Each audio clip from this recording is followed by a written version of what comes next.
biggest issues in LA, though, guys, has been the rushing issues. They have not been rushing the ball very good as of late. If the Chargers cannot figure out their rushing game, guys, is their season over? So far this season, the LA Chargers have been priding themselves on and punishing the people that they play. They take their pride into running the ball down their throat in smash mouth defense. But right now, their running backs are having issues. Their running backs are just not very good right now, and the defense is kind of, right? When you look at it right now, they're ranked 19th in rushing and total offense, only averaging 111.5 yards per game. But that was mainly when J.K. Dobbins was healthy. Right now, he is on IR. Now, Gus Edwards is the workhorse. He is averaging 1.3 yards less per rush than J.K. Dobbins was. As a matter of fact, his longest rush this season has only been 12 yards. Ouch. Ouch. Sam Darnold has more than 12-yard rush this season, Gus.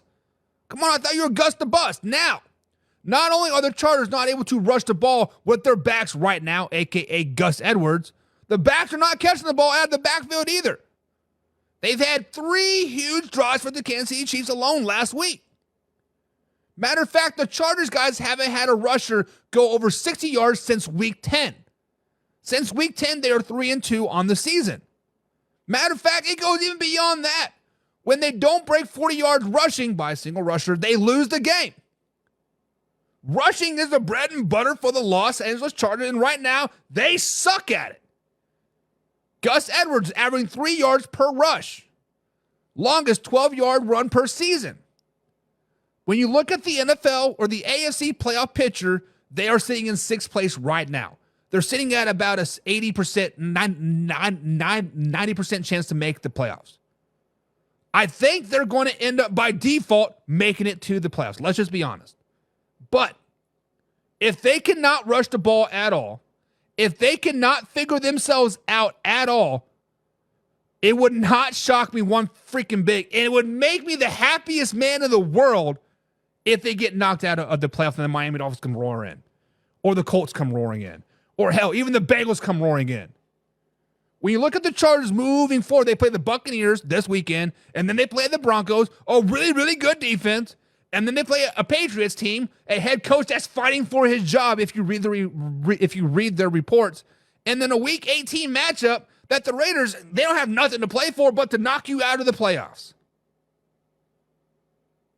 Guys, if the LA Chargers cannot figure out their rushing game, they could very easily lose the last 5 games of the season. They could very easily find themselves out of the playoffs looking in.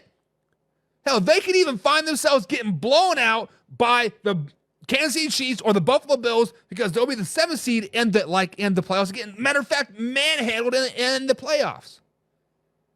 They need to figure out what is wrong with the rushing game. They need to figure it out now. So what do you guys think? If the LA Chargers do not figure out their rushing game, is their season over? If they cannot figure out how to run the damn ball, is their season over? Yes or no? Yes or no? Yes or no?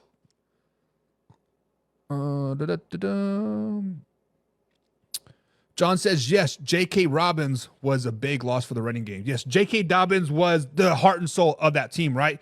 Hell, if you flash back to earlier in the season, he had first 4 or 5 games of the year, he had 100+ yards on the first 5 games of the season. That was the first time ever that a running back went from a team to a new team and ever done that. Something crazy, right? And Alpha Rob says scoring is a Chargers problem. It is. It is. When you rely on rushing the ball and you haven't broke 60 yards rushing from your running back since week 10, that's an issue. And now Justin Herbert's starting to get hurt again. Now Justin Herbert's starting to realize, oh man, maybe I'm not half man, half beast like Harbaugh says I am. And Mark's like, Chargers have no offensive weapons. He says Ladd McConkey is their best player and he's hurt. And honestly, Charger fans, speaking of which, David, where are you at? I sent you the link to be a Pigskin Pundit. That was our bet. You guys all heard it. It was a $10 Starbucks card for me, Pigskin Pundit for David. Chiefs won, and he ghosted us, right? Ghosted us. But when the Chargers got rid of their top 3, top 4 offensive threats this offseason, kind of what did we expect, right? Quentin Johnson and Joshua Palmer have kind of been bust. Many people don't talk about it, but Quentin Johnson and Joshua Palmer, they were both high draft picks, right? And they've been kind of bust. Ladd McConkey is hurt, but he really hasn't been producing too much either, to be totally honest. Will Disley has been the heart and soul, and J.K. Dobbins was the heart and soul. And now they're both hurt. What do you like legit, Mark? What did Chargers fans think was going to happen when you let Cam Akers walk? When you let Mike Williams walk? When you let Keenan Allen walk? Yes, I understand they've been hurt too, but when they were in there, they always seem to be hurt on opposite times. So when they were in there, they balled out.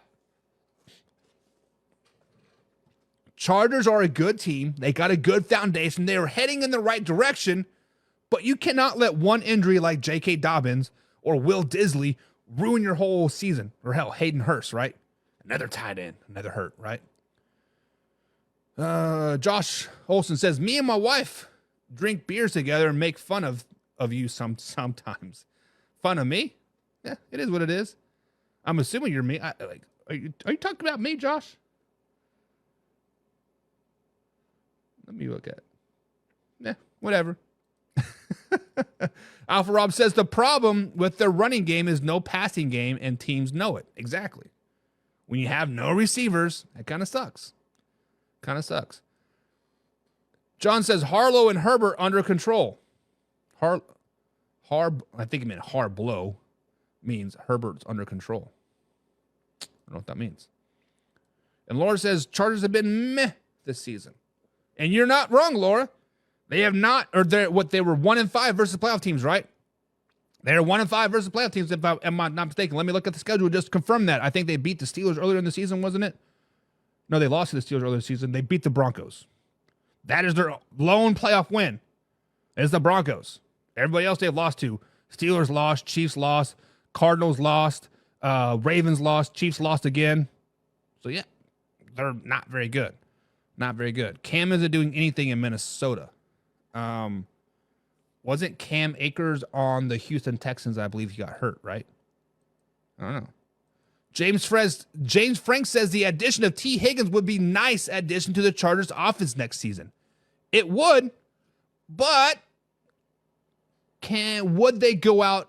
Because when you get a player like T. Higgins, so let me preface this by I think T. Higgins is a really, really good receiver. I think T. Higgins is the glue to the Cincinnati Bengals, right? T. Higgins is what makes Joe Burrow be in MVP conversation, and he makes Jamar Chase look freaking amazing. Why? Because he is able to go over the middle and catch those balls, right?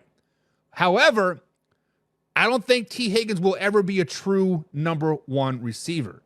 He reminds me a lot of A.J. Brown and Juju, right? They were both really good together. But once A.J. Brown left and Juju was the guy, Juju fell off the map. Then it was it was Juju and Deontay Johnson, right? Deontay Johnson was balling out. Once Juju left, Deontay Johnson kind of fell out. I think T. Higgins needs a number one receiver for him to be successful. Is Ladd McConkey it? Probably not. Is Joshua Palmer it? Probably not. Is Quentin Johnson it? Probably not. He would probably have to go somewhere like the Jets, like maybe the Vikings or the Cowboys or the Kansas City Chiefs or the Dolphins to really have a successful career moving forward. He needs to be a number 2, number 3 receiver. I don't think he is going to be the guy, right? And Alpha Rob says, but Higgins is a number 1, though. And I don't think so. I mean, he can be a number 1 if he has that solid number 2 guy. He needs somebody to counteract him, right? He cannot just go to a team and be the number 1 guy and get open, right? Like if you put Garrett from the Jets on any other team, he is going to be a clear-cut number one guy, and he's going to get open, right? You put D-Hop on any team, he's going to get open, right? You put Tyreek Hill on any team, he's going to get open. You put JJ on any team, he's going to get open. But Jordan Addison, T. Higgins, probably Brandon Cooks, they're not number one guys. I just don't see it. Stephon Diggs, right? Not really that number one guy. Mark says Burrow is trying to restructure his deal to keep Higgins. He's trying to restructure his deal so they can sign Jamar Chase. Let's just be honest. That's the real reason why Joe Burrow is trying to restructure. Alpha Rob, it's easy with Chase getting doubled. It is. Mark says Higgins would look great in orange and blue. He would look great in Chicago, Mark, with DJ Moore and Rome. I'm kidding. Waddle isn't a number one guy either. See, everybody's wanting T. Higgins. So, like, when you look at this, the teams that want T. Higgins, the Vikings, the Cowboys, other teams out there, they have a number one receiver. So, it is what it is. So, when we talk